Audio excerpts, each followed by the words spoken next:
This is the Math Map Book Club, where ordinary parents encourage one another to develop an extraordinary appreciation of math. We love what we know and struggle over the unfamiliar. Through weekly conversation and exploration among friends, we can begin to enjoy ideas that seem difficult. Join our book club as we discover how math helps us to know God and to make Him known. Hello, everybody. I'm Lee Bortons, and it's Wednesday, December 11th, 2024. Welcome to the Math Map Book Club, where Kirsty Gilpin and I discuss lessons each week from our math curriculum for families with students enrolled in Classical Conversations communities.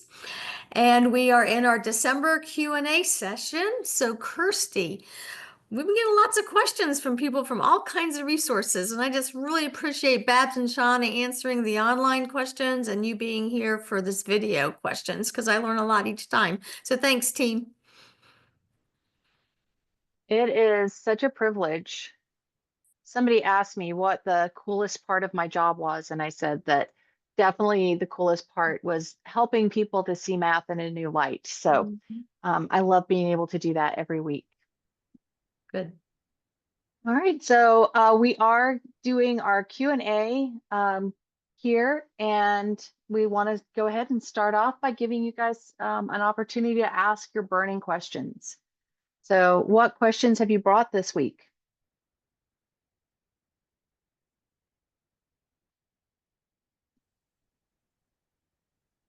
I think I've got all of math figured out now, so I don't have Yay! Yes. We need to hire Jana then, okay? We need to hire Jana. Sarcasm, Babs. Well, Jan, that reminds me, I was talking to somebody a while back now, and we were talking when people say, well, I just hate math. And they said their response was really all of it? Because there's so much. There is nobody that understands all of math. And I would feel fairly confident in saying that there's probably not anybody who enjoys all of math. And so, yeah, when we say that, we need to be a little bit more specific. Yeah, you know, I have a couple of friends that are really good, like have, you know, masters or doctorates in math or whatever. And I remember when they would say, "Oh, I hate arithmetic." And I was like, "What? How is that possible? You're a mathematician." But I'm learning. There's all these different facets and Yes.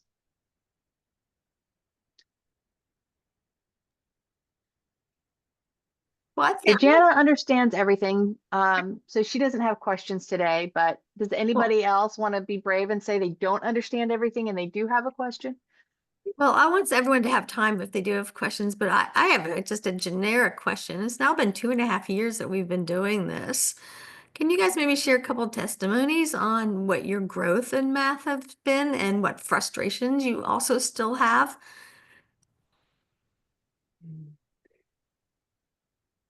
well, I can say, sorry, I've already talked today, but I guess what I just commented on about the arithmetic, I feel like I had such a narrow vision of math.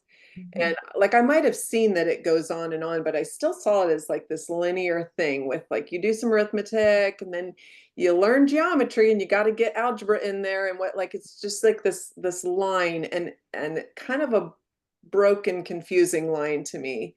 And I just feel like the way that you all have introduced like seeing the unseen and giving having the math map on that page with like the scope and the dimensions and the domains. It's hard to remember a time when my experience with math was so limited, because now it's this whole integrated, beautiful, like I don't even really have words for it. But my frustration, Lee, right now is that so many people are where I used to be, and I want them to dig in and like have this open up to them too. I want that for my friends, and I don't know how to give it to them. Yeah, education is work, isn't it? It's wrestling. It's patience, and it's all done in a cyclone. There's not a line anywhere except for in week 11 or week 9. Yeah. I Yeah, would like say I, that that's really part of my testimony is that whole idea of of asking questions, because as a person who I was fine in school in math, but then teaching my own children and was overwhelming, and coming into classical conversations and hearing reclaiming 2 educations, that overwhelmed me because I was a busy mom of 8. I didn't have time to redeem my own education. I couldn't. And yet, just particularly with the math map, in resting in actually what I don't know, instead of panicking in what I don't know, I just need to keep asking the question until I can answer something that I do know about that. And then that leads me to what I don't know. So there's like an underlying piece as I just get more immersed and confident in that idea of reclaiming 2 generations and of learning more about math. And I think that's to speak to what Jana was saying. There's so many people who I can really relate to. They feel like overwhelmed in just the day to day and not having time to reclaim their own education. But there's rest there. There's actually, it doesn't sound like it, but that is very restful to just bask in what you don't know and ask the question until you can answer. That's good. The other thing is what you said, it's 2 generations. That implies 40 years, not next Monday. And we're pretty impatient because our school system taught us every 15 weeks, you're supposed to be done. And our school system also taught us, Lee, that right, you can master it in 15 weeks. You can master it, right? You Get an can take A. it, you can take a test, right, and know this instead of right, Jan, I love the fact that you said that I'm not going to know it all, that there's always going to be this idea, right, that we come back and we contemplate, that I study something, and but then I come back and I go, oh, now I see it in a different depth and a new light. I mean, that certainly happens to Lee and I, right? As we're working on this, I'll look at something that I wrote 3 years ago, and I'll be like, oh, my understanding is so much better now, right? Like I want to, and it's that same idea, like I want to share that. But we all have to be willing to wrestle to get that understanding, right? That it's that same idea with classical education, is that I can give you my understanding, but to you it's just knowledge, right? So I can say that x squared can be arithmetic and geometry, and you can parrot that and you can say that, and you can go, yeah, x squared, that's arithmetic and geometry. But it's just knowledge because you're just repeating something that I wrestled with and understood. And then one day you're going to be doing something and you're going to go, oh, it's arithmetic and geometry. Oh, these 2 ideas go together, right? Now it's your understanding, right? It's gone from being knowledge to understanding. But that only happens, right, when we wrestle with it. I may be able to help you, like ask you questions, right? That's that whole idea of the dialectic and the common topics, that I can help you to ask questions that lead you in that direction. But if you aren't willing to persevere and wrestle over time, then you're just going to stay with a bunch of knowledge, which is what traditional math education does. And we think we understand it because we can sit there and we can say, oh, yes, this, right? And it sounds deep. But if we haven't had that moment where we go, oh, right, it's still really just somebody else's understanding that we've accepted as knowledge until we get there. But it does take time and wrestling. Would you want to go to your material till someone has a question? Sure. So, like we did last week, I have for us the second half of chart 34. So the very last chart that has our different ideas for how maybe we could do some sort of experiential learning, some different ways to bring math into what we're doing. And some of these things we talked about last week, but I just thought I would open it up. And is there anything on here that maybe somebody's like, oh, we're going to do that over our break, or we are doing that, or we did that, or there's something else that this reminds you of? Are there anybody like to share? The one thing I just saw on here was quilting, and I don't know anything about quilting. Okay. But a lady sent me a beautiful picture of a quilt that somebody she knew created. This lady who actually created the quilt was actually a math teacher. And so she was telling her about the math involved in the patterns. And so today on the Facebook page, we'll get to see that because I'm sharing it. Mhm. But I just thought there's so many things that I don't think we realize are attached to math until we start looking at the seeing the unseen, when we're focusing on that, because literally we can see it everywhere. And so I think whatever we're doing, we should just stop and say, okay, where can I see math? Right? Because I think there's always going to be a connection. We just have to look for it. I spent yesterday opening up probably 15 different boxes trying to find something that a 5-sided star would fit in. And I don't know if it's the 5 sides or what, but the points, because they're not a box, it was like an illusion. And I thought for sure the next box was going to fit it. And I was wrong every time. And so the 5-ness messed up my proportions versus if it had been maybe 4 corners, I would have seen it better.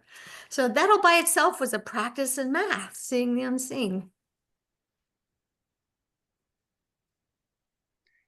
I see you have games on here, and I know last week we talked about card games and board games, whatever. But my sons have been using the dining room table to play ping pong. There's like a crease down the middle, so they put cardboard up in that, and then they've just been hitting back and forth. But the table is about 2 feet shorter on each side than it would be on a ping pong table. So just the calculations of how to, keep the ball on the table, and then they're working with like spinning it to try to get the other one to mess up. And there's all this math there that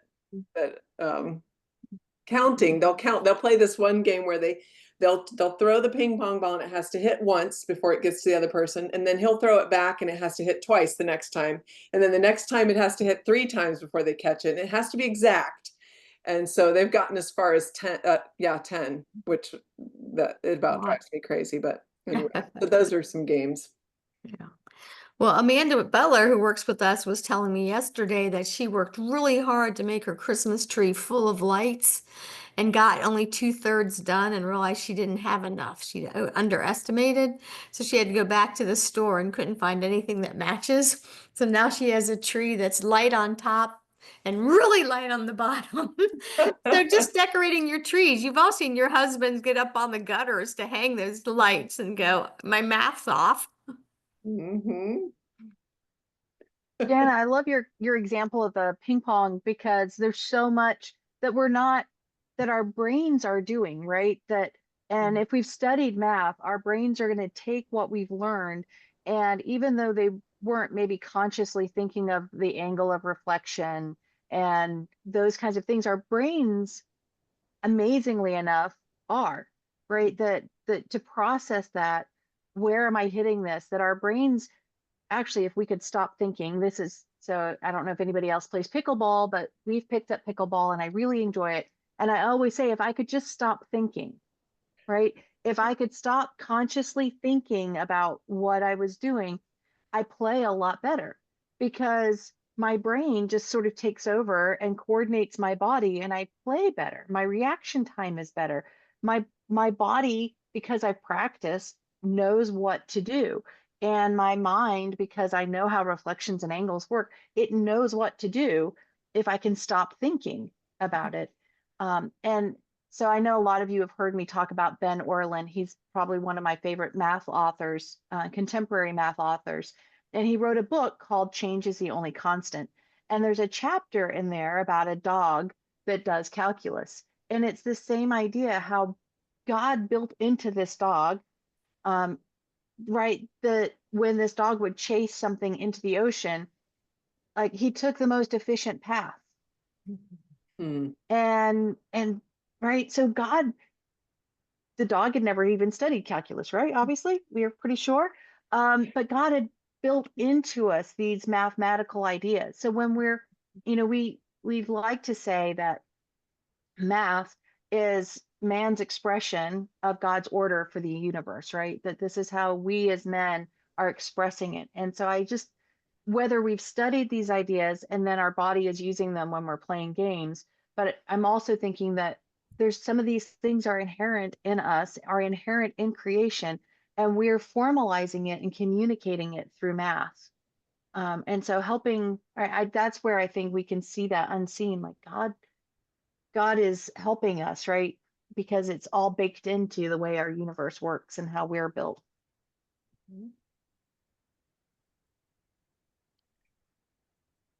How about music? What's everybody's favorite Christmas carols? At our church last week, we got to sing Long Expected Jesus, which I love, and Hark the Herald Angels Sing, which I love. And then we sang another one that was based on a chant of the early church. And afterwards, I was like, no, why can't we sing the ones I know instead of these ones that are so hard? And I have to really pay attention to the notes. And I'm paying so close attention to the notes and singing it right that I missed the words. Right now, if we sing it again next year, it'll be a little bit more familiar and I'll probably complain a little bit less. But how about you guys? What are some of your favorite hymns that you're going to sing in church this year? Oh, come all ye faithful. Silent Night is my favorite. I love "Oh Holy Night" when it gets to that line that says, "Fall on your knees." Like it just so humbling.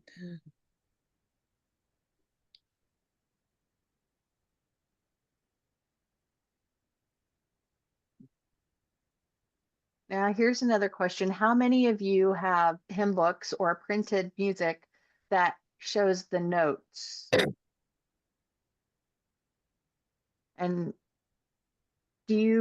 I think that like as a kid growing up, right? I think that helped me learn music because you're listening to it and your eye can't help but follow the notes.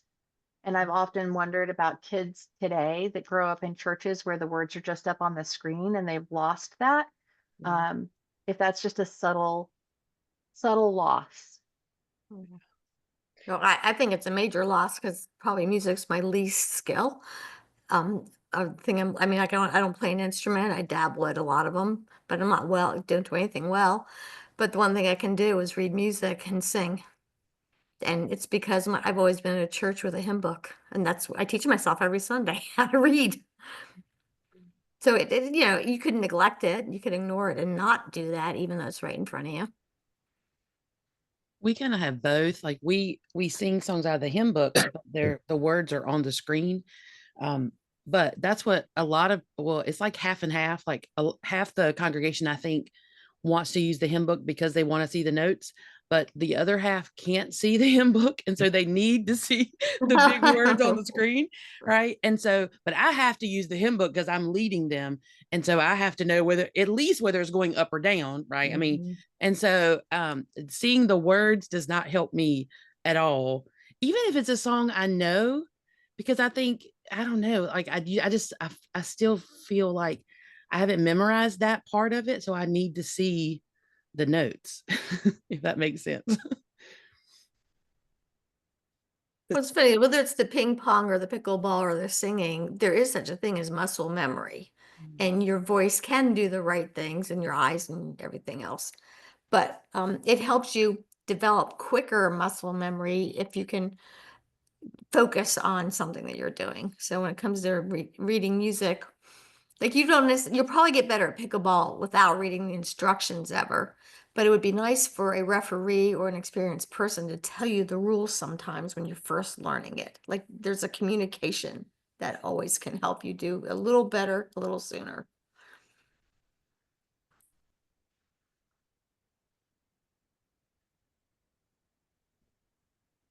this is tangentially related to music. The word tangential actually has had a new meaning for me this year because we learned the tangents, it just touches in one place. So this does touch in one place, but are you all familiar with hymn books that have shape notes in them? Is that like the triangles and the squares? Yes, yes. So I have no idea what they mean when I see those. Yeah, well, I kind of looked into it a little bit because we're living in Virginia now, kind of in the Appalachian area, and this is where it was used apparently, 100 and some years ago. But it doesn't matter what key you're in, the tonic note will always be the same shape. So like if it's in the key of G, the G will be, I think it's a circle for the tonic note. And then the second one, which I'm doing challenge 3 this year, so I should know what that second degree is. I can't remember. But that's always like a triangle or whatever. So it doesn't matter what key, but it will tell you what the interval is that you're supposed to sing. And there were a lot of people that learned to read music like that. And it's like another language. Wow. I will look when I see those, I will look at that differently now, Jana, and I'll think of you every time.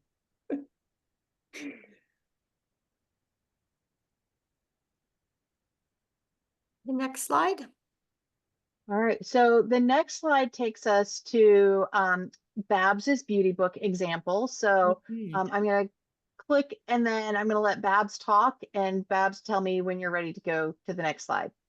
And I maybe put things in a different order slightly to what Babs originally had. So forgive me if I messed up your order. So I made this, I need to make another one because I think I made this one in 2021, maybe. And what I tried to do was I tried to just either walk around my house or look through magazines I already had. I tried to do it, I don't want to say quickly, but to show my students that it's not like this big giant project that you have to do. Like, I didn't want them to feel like this weight of, oh, it's another project I have to work on and blah, blah. That you really, I mean, I could sit in my office right here and look around and see so many things. And so one of the things I love is the flowers and the Fibonacci sequence in the sunflower. And so that's on my cover. That's the first thing that they get to see. And so then I show my students and I will talk about, where they see math. And what I think is interesting is they don't always see the same things that I see, right? I'm picking out one big thing that I see in the picture, but they will pick out other things, like they can pick out the symmetry of the leaves, or something like that. And so it's different. So I like showing my students what I've done and then ask them, okay, where do you think I saw math or where do you see math? So that, I mean, this one I just picked for the sunflower for the Fibonacci sequence in the middle of the sunflower. It's so beautiful and it's cheery like you.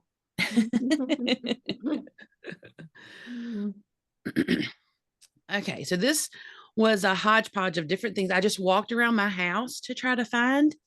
And so the first one in the corner was like a heart rate monitor that was like on my phone, my Fitbit. And so I just looked on that. There's an app on my phone and it tells you like over a certain amount of time, what is your average resting heart rate? And so I thought that was kind of cool to show them the different rates. And then underneath that are, this is one of the shelves in my kids' rooms. And so what I was really focused on were the basketballs and the sphere. But a lot of my students picked out other things. They picked out the cone that the little football was sitting on. And then there's bottle caps inside of a jar. And so they were talking about like, could they guess how many bottle caps were in the jar? I mean, it was just like crazy things that they pick out. So I was just doing it to look for the sphere, the basketball sphere. And then above that was a shower curtain in our bathroom and it had patterns and they were very symmetrical and they were in columns.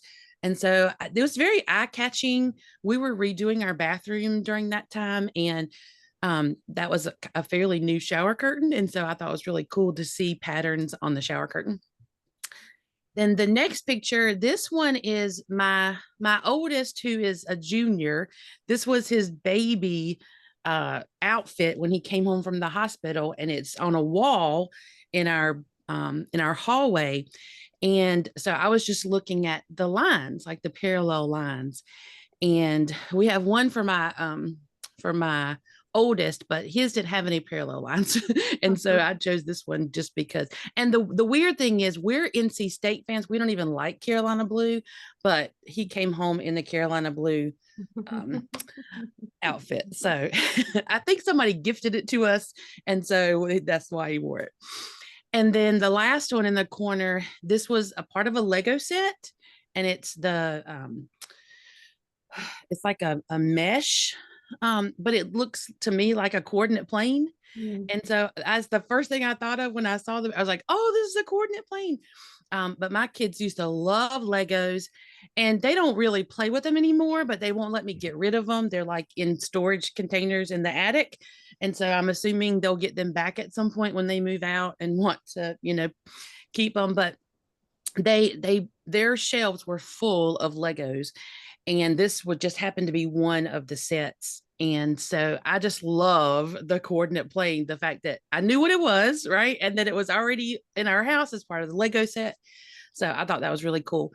But these are all examples of things that I think the kids would notice.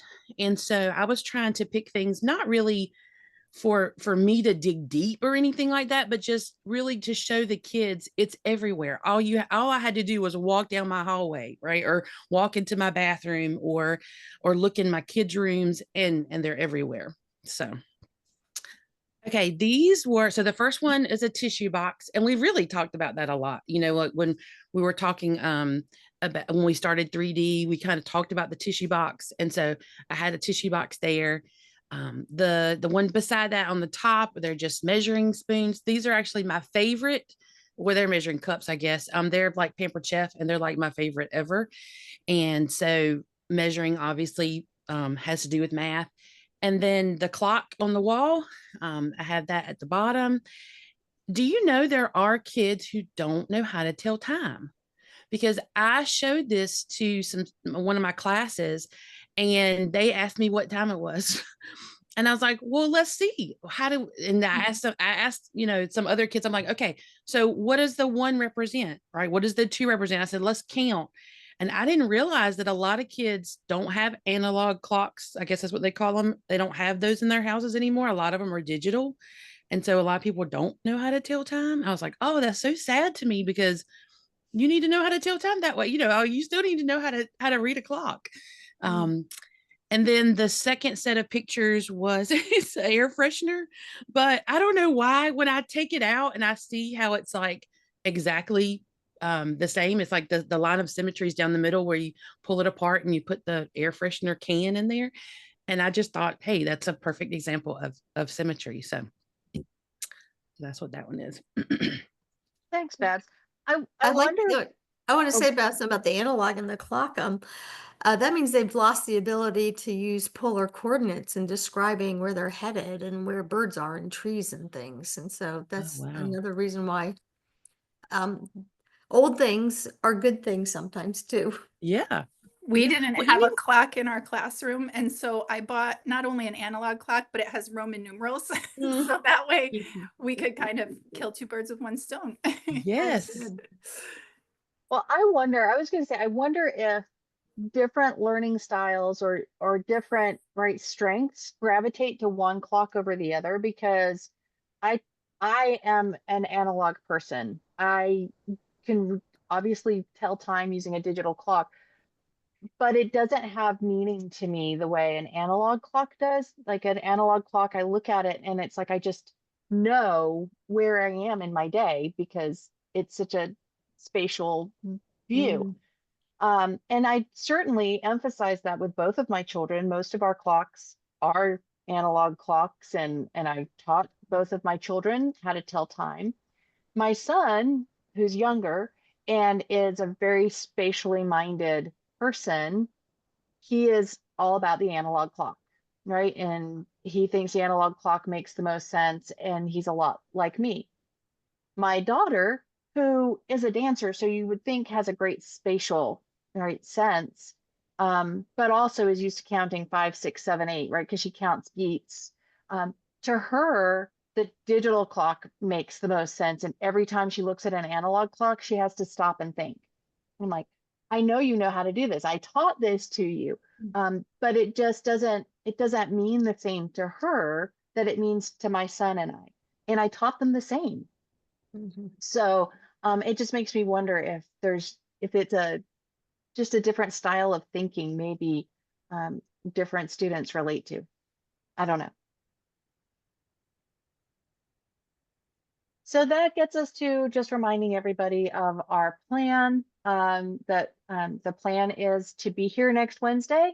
And certainly we're getting close next Wednesday to everybody getting ready for all the excitement of Christmas. So don't feel like you will offend us if you don't come next week, but we will be here for anybody who wants to jump on. It will be really purely mostly a question and answer time. We don't have a lot planned beyond that. So we'll be here for those of you who may want to jump on.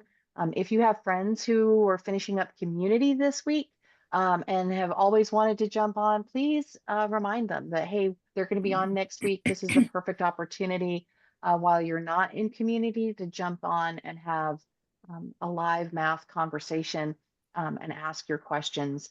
So please feel free to share that broadly with people that they can jump on next week. And then as much as I love all of you, we will not be on for Christmas Day or New Year's Day. Shocking. So we will come back on January the 8th, looking at lesson 18.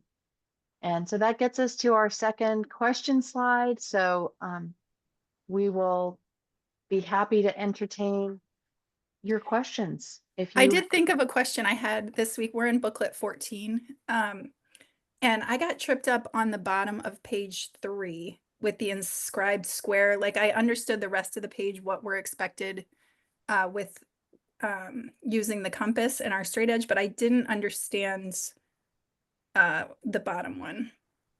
Page 3. Which booklet did you say, Kelly? 14. So Constructions. Sure. So what we're doing there is if you construct a diameter, well, if you construct a diameter, so you either know where the center of your circle is or you Okay. construct it, then you are going to construct the perpendicular bisector of that diameter, which would be another diameter. That where those diameters intersect the circle is going to show you where the vertices of your inscribed square would be. Okay. Sometimes you just have to say it out loud. Yes.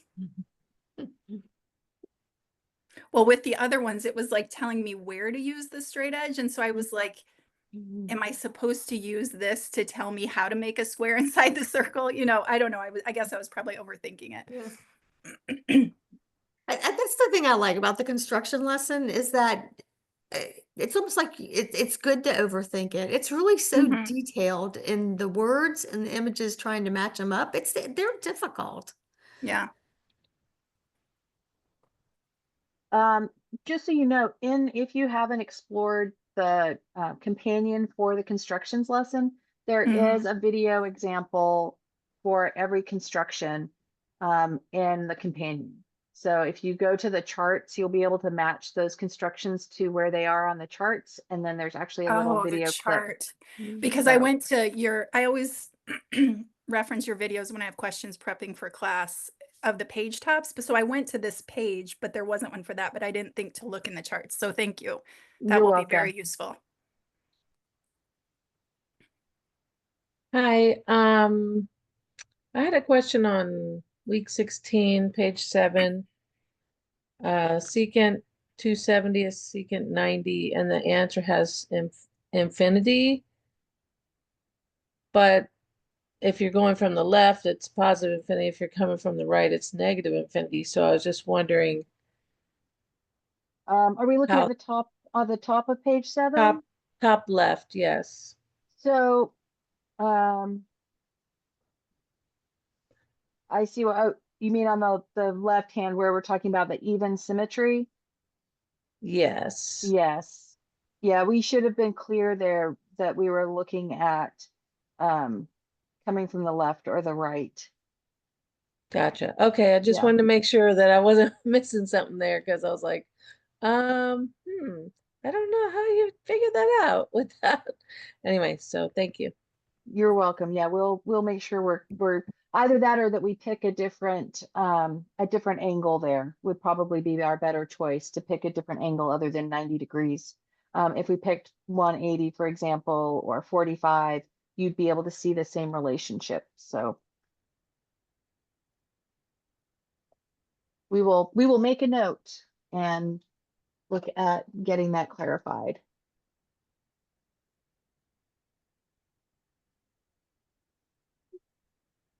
All right. Well, I think it's also on page 15 at the top as well, similar.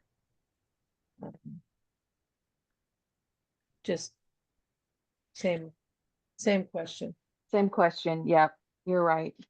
So I will make a note on page 7 and page 15 to look at updating that. And I would say that if you wanted to give your students, I would pick maybe 45 degrees for those, and then they would have those measures and be able to see Okay, if thanks. that value is the same.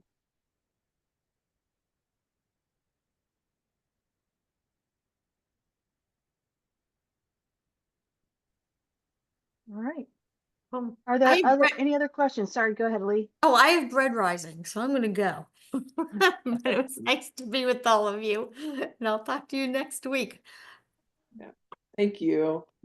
Enjoy your bread. That sounds yummy. Yeah. Good Yeah, day for that's for another fresh bread. mathematical thing, Bye, isn't Lee. it? What did she say she was doing? She had bread baking. Bread. She had bread rising. Ooh, yeah. I'm I jealous. wonder if it's sourdough bread. I love sourdough bread.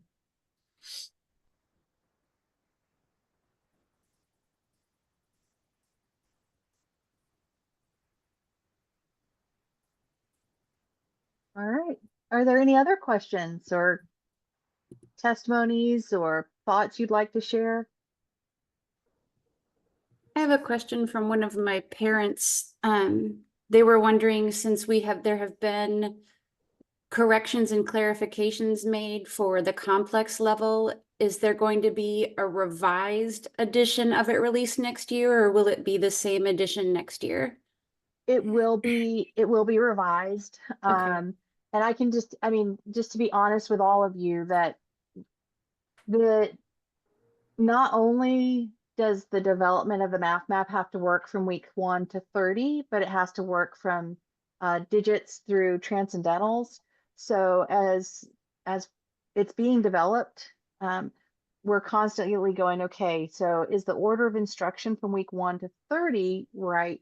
Well, now let's lay all of those domains, and is it progressing right? And so what happens, especially as Lee is looking at like monomials or fractions or digits, she'll go, oh wait, this is a better way to do that problem, or these things aren't lining up perfectly.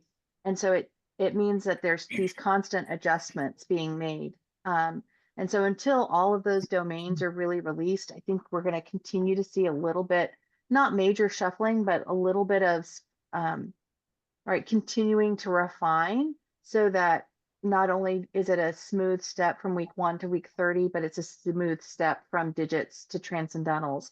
And as much as we would like to have had like all 390 booklets done and perfect, the reality just is that it's this ongoing process. And so, yes, so each year, any corrections that have been made will be in that new edition that comes out in April.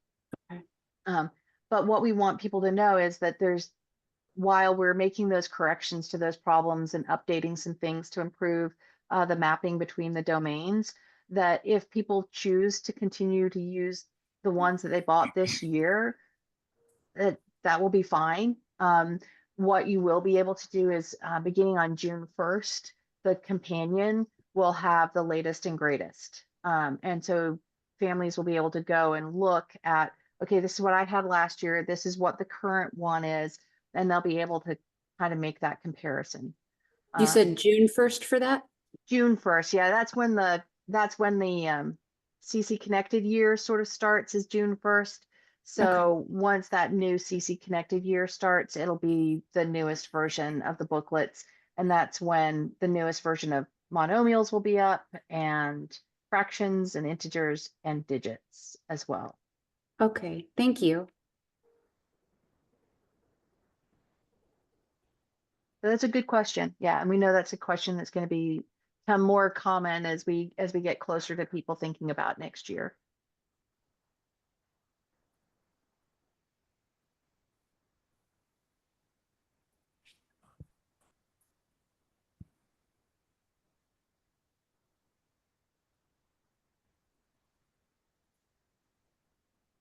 Well, I will tell you what I always tell my class when we have our online calls with the master students. I always say, well, I'll be the last one to jump off, so that if you're like afraid to ask a question or it suddenly comes to you right before you jump off, but we don't have anything else for you. So I will just say thank you for being here.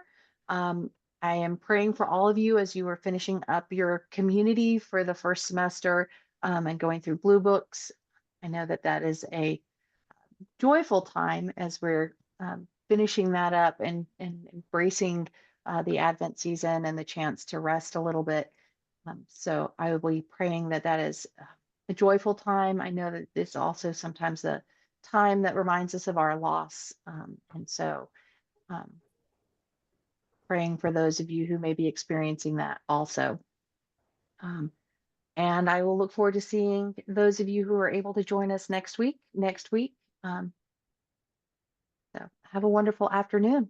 And like I said, unless anybody's got some last minute questions. I have one. I was looking at the archives.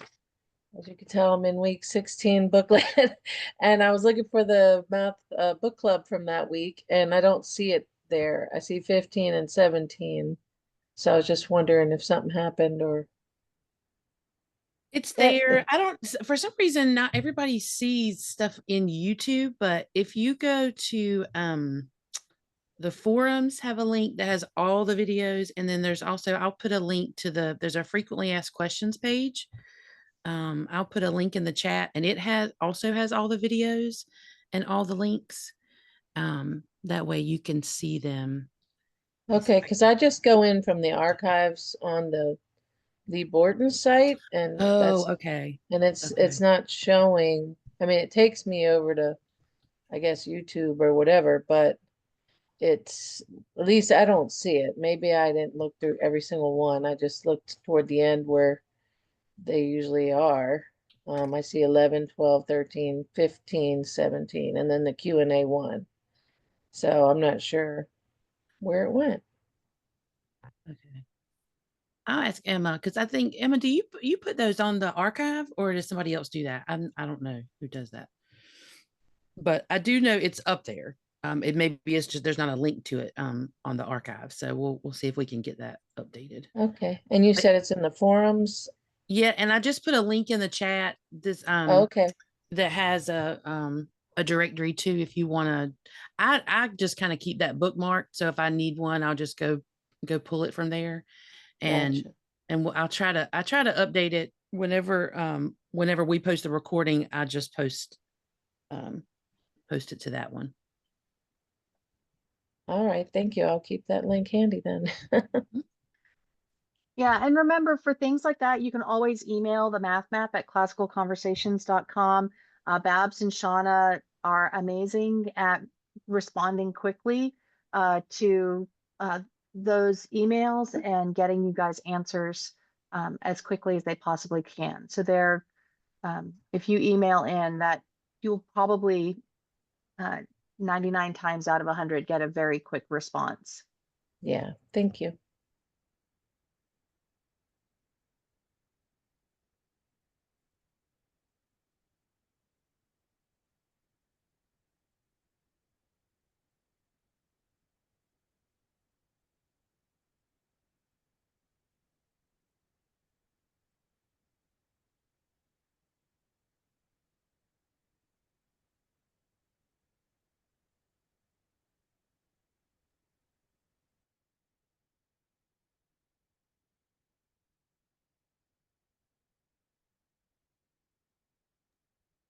Thank you, Kirsty, for all you're doing, and Lord willing, I'll see you next week. If not, Merry Christmas and Happy New Year. Thank you. You too. I'm glad you could join us.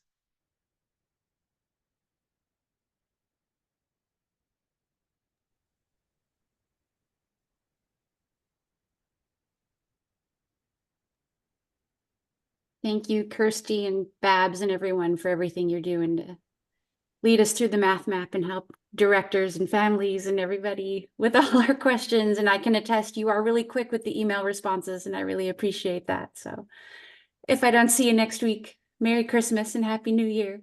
Thanks. You too.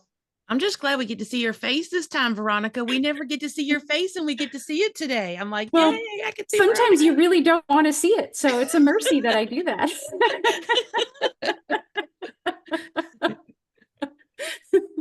Thank you. Bye, everybody. Bye.